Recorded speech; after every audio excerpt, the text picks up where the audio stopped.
Good evening. Welcome to Wizards Outlook, joined by Cardo Dudley Jr., Raymond Lyons, Wilson Tarpe Jr. And look, man, the Wizards they rallied late, but they would fall short to the Knicks, 100 to 97. Ray and Cardell are going to get into what they took from this game. You guys know how things go. We got a quick word from our folks over at Uzi Niles before we begin, though. March Madness has begun. Unless you were unaware of that, I'm unsure as to how. But watch the games and enjoy your favorite food and drinks. Bottomless mimosa brunch Saturday and Sunday from 11 a.m. to 4 p.m. Happy hour 3 to 7 p.m. daily. As far as the food portion of happy hour, that's from 4 to 7 p.m. on Saturday and Sundays. Brunch and dining at Georgia Avenue location. Only don't forget, U Street has reopened. It's remodeled. Get over to uzaniles.com to see the menu and more. All right, Ray, we'll start with you tonight. Just your thoughts on Washington coming up short in the Garden. I mean, they're just getting creative with finding ways to lose. I mean, you hold a team to 34% from the field, but you put them on the line 36 times and get out rebounded 60 to 38. Like it seems if a team is struggling in one area, they're gonna find a way to get them back in another. But yeah, man, it is what it is at this point. Like it's no need to get up in arms about it. Like Cardell said, man, they in vacation mode. They probably looking up flights right now. So I mean they did push late. Kuz, he did his we haven't seen Clutch Kuz in a while. We haven't had the opportunity to because the games haven't been close, but that was fun while it lasted. But yeah, man, they're just a really, really bad basketball team right now. I would I would have thought Porzingis would have had some fire under him, going back playing against the Knicks. I know he's just getting back into the swing of things. But yeah, they just seems like they don't have a pulse right now, man. Yeah, I don't know, but those rebounds really stick out to me. That just means you're getting bullied and pushed around. I think they said Mitchell Robinson had 10 offensive boards, like from one person. That's insane, And then the second chance points and the fouling that pretty much tells the tale right there. You lose the game by 3 points, and you give a team 15 more opportunities at the free throw line than you, and they outscore you from the free throw line by 12. That's all she wrote. So yeah, they're living up to their reputation at this point. Cardell. Yeah, they just got beat up inside, but it started with Evan Fournier and the shot making, kind of spreading them out early. He had a couple threes and let them know that he was here, that they had to worry about him. Emmanuel quickly was big off the bench for 15 points. He came in and added some shot making from the outside, and not just, honestly, not just from the outside. He was taking it to him too. He was going right past him. Starting to notice a common theme with teams that's coming to play with the Wizards. They're not settling for a lot of jumpers. They're just driving right past people because, let's just be honest, they don't feel as much resistance that's going to get in their way. So why settle when I can get the easier shot? And really, they just got bullied inside. I know Ray mentioned the rebounding. They got rebounded 60-38. But I was more so looking at the second chance points. And they got punished in that area. The Knicks had 20 second chance points. The Wizards had 4. So that's really what cost them the game. And Mitchell Robinson had 11 rebounds and 10 of them offensive. He was just outworking those guys, especially Porzingis. He was just outworking them. And that's how they won the game. They just outworked them, and they did all the dirty work. None of all that cute, the ball handling, the cute jumpers, and all that neither team did at this game. The guys may have did it in spurts like Fournier to start the game, and then late with Kuz and quickly here and there. But this came down to who wanted it more. This was just one of those games, and the Knicks, honestly, from open to tip, showed that they wanted it more. They're just soft inside, man. No one really wants to bang inside like that. Not Porzingis. Not Porzingis. Gaff is just young, man. It's hard to keep him out there because He was a big part of the reason why they were on the free throw line. Where he finished with, I think he had fouls. He only had 2, but he only was able to play 60 minutes because he couldn't bang with Julius Randle, so they had to keep Porzingis and Kuz in there to try to keep Julius Randle's at bay because he finished with 18 and 17, but the way he was attacking, he was definitely trying to put 30 on there, and they couldn't hold him down, so they got in foul trouble. That's why it's hard to keep him on the floor, man. The mistakes, he just makes mistakes, especially defensively. You love his shot blocking and stuff like that, but certain things, man, it's just like, why even pick up that foul? There's no point. So it just came to them just getting bullied inside, honestly, on the boards and scoring wise. And honestly, if it wasn't for that late surge by Kuz, we hit those threes, and the score wouldn't really matter. I know somebody who might not have tuned in see the score. Oh, it was a close game. Not really. Kuz had to hit some hero shots to make it that close, but really, they got beat by double digits. And this is with the Knicks, not shooting well at all. And they're honestly one of the worst shooting teams in the league. So the Wizards have a lot of things to figure out. Starting with some soul searching. You know what I mean? And I'm talking about going into all season because the playing been a wrap. So they got a lot of questions that they need to answer sooner than later because this ain't it. They come to the season with this type of roster, and we might as well just say, Wes Unseld ain't gonna be here much longer. You know what I'm saying? And that's just real because they're gonna make him the scapegoat. This situation was here long before he came on board. All right, I have to put it up here. By law, it's required. So. Player of the game.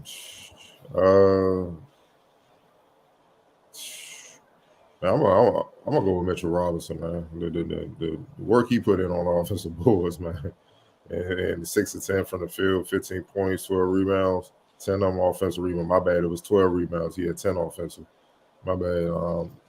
Look, he outplayed Porzingis. I know Porzingis' numbers may be better, but he outplayed Porzingis because Mitchell Robinson is not supposed to have that level of production, at least scoring wise. And dog, how you let a man get double-digit rebounds and all on with damn near offensive boards? Like that's just soft, man.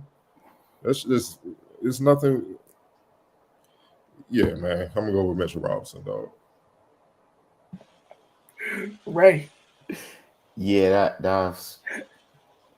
Yeah, I have to ride with him too. I was going back and forth between him and Fournier, but like Cardell pointed out, Mitchell Robinson's just physicality and dominance throughout the game. He just beat him down, man, and that's what led to their victory.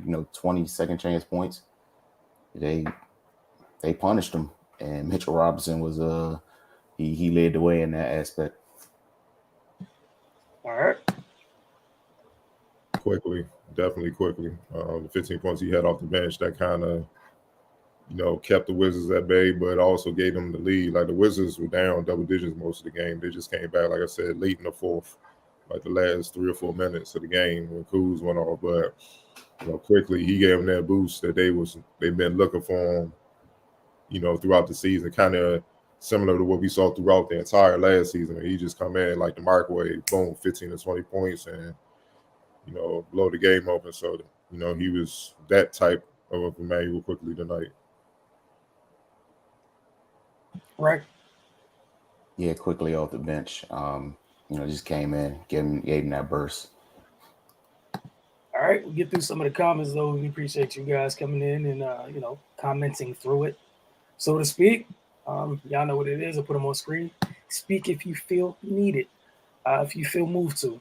Whereas talking about the young development of, I guess that's going to be a continuing discussion for the remainder of the season. But I mean, they getting minutes. What's the development? They getting game time. Kisper's starting. Rui's getting minutes. Cavs getting minutes. He's still trying to coach to win the game. You know what I'm saying? So they out there. They gotta perform. If they're not performing, to the extent of like this, looking at the thing, you ain't heard us mention Rui.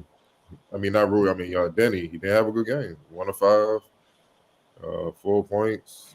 Picked up 3 quick fouls in 24 minutes, like 4 points. Ish Smith wasn't good off the bench. I know you talking about the youth movement. I'm just giving you an example. Like, who's he going to turn to? The youngest are playing. They just got to produce. That's the development experience. Um, I don't know how much gym time they getting, man. But, the quick road game, and now they got it back to back because they play the Lakers tomorrow. So, I mean, like they can. I mean, they could if they're dedicated, but I don't know how dedicated a lot of these cats are these days, man. So, yeah, the development is in the experience because they're not practicing like they did back in the day. You know what I mean? And they usually just get in and get reps up. That's just how it goes, man. Or go through some sets, but. The development they really need is on the defensive end for everybody. And this is the next few comments are just literally about this subject. Just talking about the vets. Feel like folks want, if the vets are playing bad, kids should play more. Talk about Denny last game comparison to this one. Again, this is still the same thing. Itch 2 for 9. Control your vets. For you guys. You control your vets, though. They're vets for a reason. Like, he's riding with guys that got experience that know how to play because that's what the Knicks are. And you got to understand matchups. You know what I'm saying? It's easy to say he went back to 3-and-D and stuff. Well, who's he going to guard? I mean, you got to guard Fournier. Like, who the Knicks starting backcourt is Fournier and Alec Burks. Those are big guards that can score the ball. Then you got R.J. Barrett. Then you got Julius Randle, Mitchell Robinson. They're not your conventional type of lineup out on the perimeter. And all 3 of those dudes can bring the ball up and then initiate the offense. So, he had to go against who's the high end and the most dangerous because Denny is one of the team's better defenders. So I'm sure he just stuck him on who he felt was most dangerous depending on when he was in the game. So, yeah, it's 2 and 9, but Denny was 1 of 5. That's what the Knicks do. It's not their defense. Their defense is not the issue why they're 10 games below 500. It's their offense. Kuzma's 6 of 17. Had he not hit those threes, man, he 3 for 14. You know what I'm saying? Like, that's how bad it was. You know what I'm saying? He just went on a barrage. Kispert was solid, 4 for 7 or whatnot.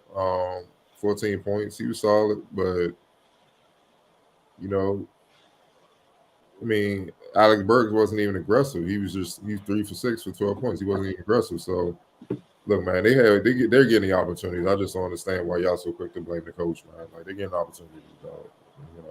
I heard this comment, I think, was due to the end of the game, where at least for me, I didn't have an issue with him not calling timeout. It was, I think, Kuz had the ball. That was right after he hit, 3 consecutive deep threes. Like, you talking about that barrage. He hit. Again, those are vets. We see this around the league a lot. A lot of coaches let them go in that situation because defense isn't set. You're not giving, you stop the play or whatever.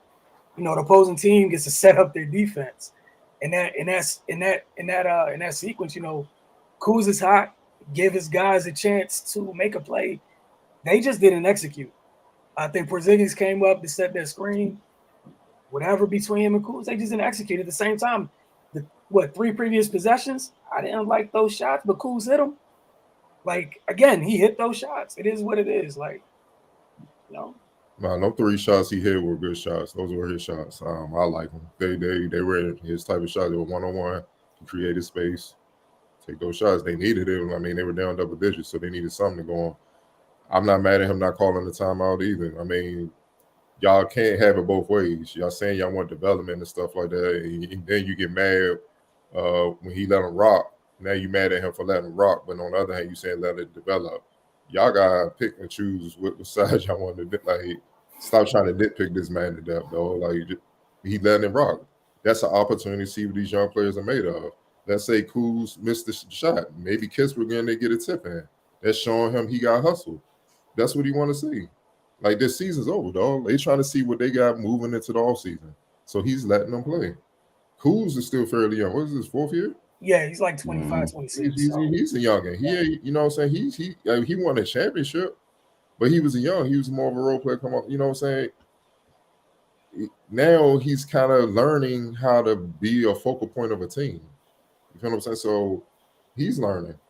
You know what I'm saying? And he stepped up throughout this year, especially in the clutch throughout the year. You can't knock it, man, but you can't have it both ways, man. You can't complain about development, then complain about not kind of him being so hands-on to control everything, man. Like, dog, it's basketball. You gotta let players rock.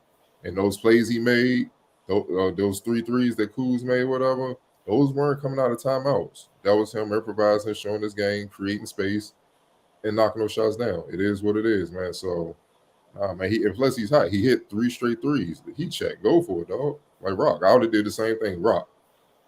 Because obviously the sets we've been running, coming out of timeouts and all that, and they ain't been working all this damn time. So why are we gonna disrupt this?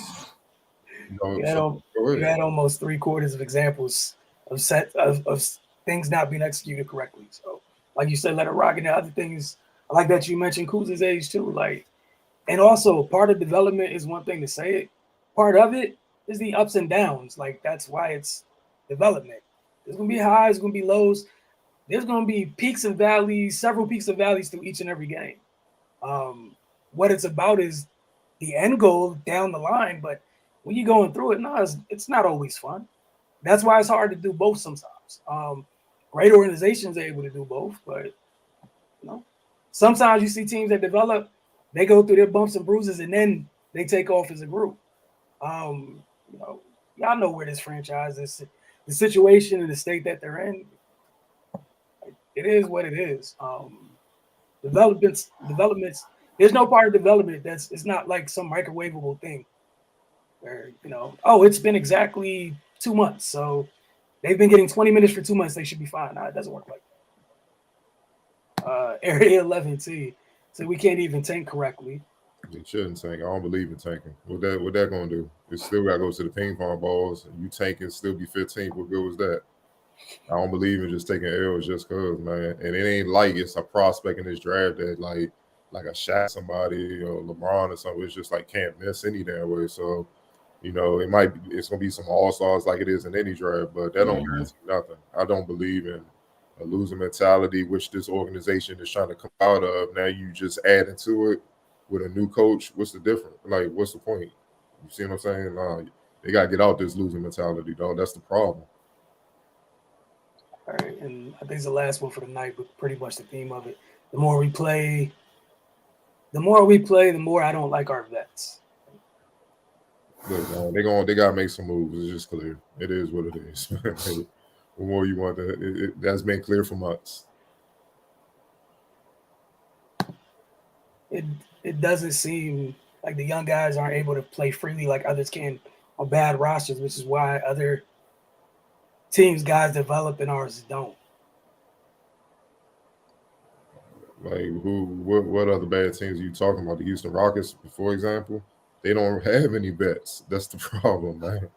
All them dudes are young, so they just throwing them out there and just learn it. Just learn, dog. Just hoop. Just learn the NBA game. But on this roster, you got dudes that are not only vets but former champions. You're not gonna just bump them for some youngins to develop. The youngins gonna have to earn their keep. So when they get out there, earn your keep. That's the difference. Now the Wizards overall aren't good. They lost Brad Beal, their best player, traded guys that just didn't fit for whatever reason, or guys that were just honestly overpaid and not of use. So you have what you have now. It is what it is. So you're not gonna bump vets with championship experience with some youngers just because you want to see them develop. No, they gotta get in where they fit in and show that they warrant those minutes over time, and then eventually the front office will have to make some tough decisions, man. It's just how it goes. It's matter of fact, T Mac was on Knuckleheads, one of my favorite podcasts, and people forget the early years in Toronto, even before Vince came with Darryl Walker really just ain't even want to play him. Like, you a young and I don't mess with youngins. Didn't give him no instruction. He was setting him up to fail until the front office got wind of it. They weren't good anyway. So it's like, put him out there, like we saying, put him out there so he can learn through trial and error. until the front office with Isaiah Thomas got on board and figured out what was going on. Then they fired him, and Butch Carter came in. Butch Carter told Tracy McGrady, they had one conversation. Look, I'm going to give you an opportunity. What you do with the opportunity is up to you. This is what I want from you. I need defense. You give me that. I'll work with you on offense. We'll get you some shots and all that. And T-Mac was like, cool. And then he started to flourish. Then he had a hand in Vince getting drafted. We all know what happened from there. They get to the playoffs for the first time. Then T-Mac leaves. He wanted to do his own thing or whatever. And he became an all-star. That's the beauty of it. It takes time, though. Like, especially Kispert. Actually, to be real, Kispert is probably playing a lot better than I give him credit for coming in this year. I didn't expect what he's doing. He made Bertans expendable because he's more consistent. He's already better as a rookie than Bertans is. That's a perfect example of a rookie coming in and earning his keep and making a veteran expendable. That's why they had to get rid of him. It made sense. He fulfills a role as a shooter that Bertans had, but he could do more. Put the ball on the floor, a better defender, tougher. You know what I'm saying? More versatile. He's just better in every way. So it made him expendable. That's what a young player have to do. They can't just give it to him because he's young. Especially over a vet like, say, Kuz or something. Like, Rui was a starter. You feel what I'm saying? But Kuz is here now. So if Rui went that spot, he got to outplay him. It's just as simple as that, man. Ain't nothing given. But it's going to be hard to outplay a dude. Kuz been hooping too. So it's going to be hard to outplay a vet that's been hooping and has a ring on his finger. That's just how it goes. Yeah, I was going to say, two of the first things that popped into mind for me, examples is literally Kispert and Rui. Both of them have been here, all the crap that's going on here, what have you. Rui improved. Like, this year, most of the reason Rui's coming off the bench is he wasn't here. Yeah. Like, it's literally simply just he wasn't here. Like, let's be completely honest. If he got to start the year in training camp, I highly doubt that kid's coming off the bench. But we all know, dealing with his mental health, to start the year, he wasn't here. We haven't heard him, complain or what have you. He just comes off the bench in his 20 whatever minutes. He's productive. But what we do know going in next year, while other people are trying to figure out, they're trying to figure out who's going to be here next year or whatever, Rui's in two different roles. We've seen the kid be productive. We saw him improve to the point where, before the three ball looked one way, he's rounded out his game. He's knocking down the three ball. He has a lot of stuff. We've seen him improve. And you mentioned, Cardell, you bring up Corey Kispert. I think he's a poster boy for it. I definitely didn't expect it this year. But again, both of those dudes are dudes who went to college. You a little bit used to understanding how to fit in or whatever, a little bit more mature. So they're not tripping off this in terms of earning your keep and getting in where you fit in, doing what you need to do, stay on the floor. Like, again, Kispert's found a way. He came in as a sniper. He's found a way. We've seen games where he's not shooting 5 or 8 from deep. He still ends up with 12, 15 points doing little things. Stay on the floor. Because he comes from a great program. Like, honestly, that college structure would have benefited Denny because he would understand how to deal with adversity and how to still make an impact when the ball ain't in your hands and when things aren't going well for you offensively. And let's be real, they're terrible defensively as a team, but you rarely see us say, hey, Kispert or Rui are the reason why they're terrible defensively. They hold their own. You feel what I'm saying? It's other guys that are just, I'm going to call them, Kuz is one of them. It's other guys where they just like the black hole. You get what they playing Matador. They're like, get what you want. And that makes it tough, man, when you the only one or two players strapping out there, dog. Like, it is what it is. So they're going to just try to screen you to get you off guys, and they're going to just try to create the mismatch to get to the guys that they want. You see what I'm saying? So, like Denny, he was the lottery pick last year. Last year. Look, man, they need him to mature. That's his biggest problem, just mature. And he's got better than last year, but he need to mature. Stop getting in his own way with his head. Because he's 6'9", versatile, he can run point, he can do a lot of things if he just get out his own way. That's what you learn in college and stuff, because the coaches are constantly drilling you and teaching you how to get out your own way. And that's why Rui and Kispert, they can adjust on the fly. And they've been there for 3 or 4 years. That's the thing. That's why guys for those type of programs get drafted if they have showed the ability that they can play in the league, man. They trust that. Not only that, I remember last game, they played the Nuggets. Someone was talking about Bones. Bones is another kid who spent time in school. Mm-hmm. He's an exception. Yeah, 2 years, but he's an exception though. You know what I'm saying? And he went to a team that style fits his natural game. I'm not sure if he had went to. That's fair too. That's a great point. Certain teams that. Not saying he wouldn't be good. I don't think he would be as good. That's all I'm saying. Like the Nuggets play his style, like get up and down, man. Let Jokic find you, and you just catch and shoot, and then you bring it up a little bit. Like he wasn't supposed to play point guard. That's something they brought him in out of necessity to give Jokic a break and kind of be the second unit floor leader. You know what I mean? And it's working. They win the games and stuff like that. Then on top of that, I don't think people understand how long he is, even though he's about 6'3", 6'4". He's a long kid. He's athletic too, so he can get after it defensively, man. And that's the thing, man. That's a big part of thriving, not just in the league, high school, college, any level of basketball.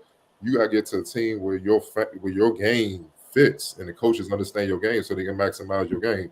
Like if you are, kind of a free flowing to play, give me the ball, let me do my thing. It probably don't make sense to go play at like a structured program where it's just tight, like, hey, slow the ball down, pass for 30 seconds, then look for a shot. Like it's gonna drive you crazy. It's gonna put a stranglehold on your game. It's gonna break down your confidence. You're not gonna be the same player. You gotta you gotta go to a program, Kentucky dribble handoff, where if you could do it, they're gonna put you in a position to allow you to do it. You know what I'm saying? Just like in reverse, if you ain't that dude where you free flowing, you could do it, you need structure, you might not want to go to like a Kentucky where they looking for guys that could do it. Because you can't do it. You're gonna get exposed, man. You know what I'm saying? So you're gonna be on the bench, man. So you gotta go to a system to make you look good, dog. It is what it is, man. But nah, man, look, they in a position now. Cats gonna have to be patient. It is what it is. First year head coach, they trying to rebuild things. From the ground up, we don't know what's gonna happen with Bill. If he leaves, then it's definitely a rebuild from him. Like you definitely rebuilding. And then, you got will Kuz want to stay? Will Caldwell Pope want to stay? They mean, nah, dog. I'm out W, so I'm trying to roll. So it's a lot of things you gotta just wait and see what happens, man, when the smoke clears and see who's really gonna be here. Because I don't know. But the one thing we do know, as currently constructed this roster, this ain't it. You're gonna see draft and free agency, man. I think that's something everybody can agree on as a whole. Like you said, it's currently constructed. They need several alterations. If we have nothing else, for Ray, Cardell, myself, we'll see y'all literally tomorrow night. This is back to back to take one LA. So we'll see you guys after tomorrow night's game. Again, we appreciate you hanging out after the games and it's another one. Laker Mania. Oh man, yeah, they coming off a win too. Should be a fun night.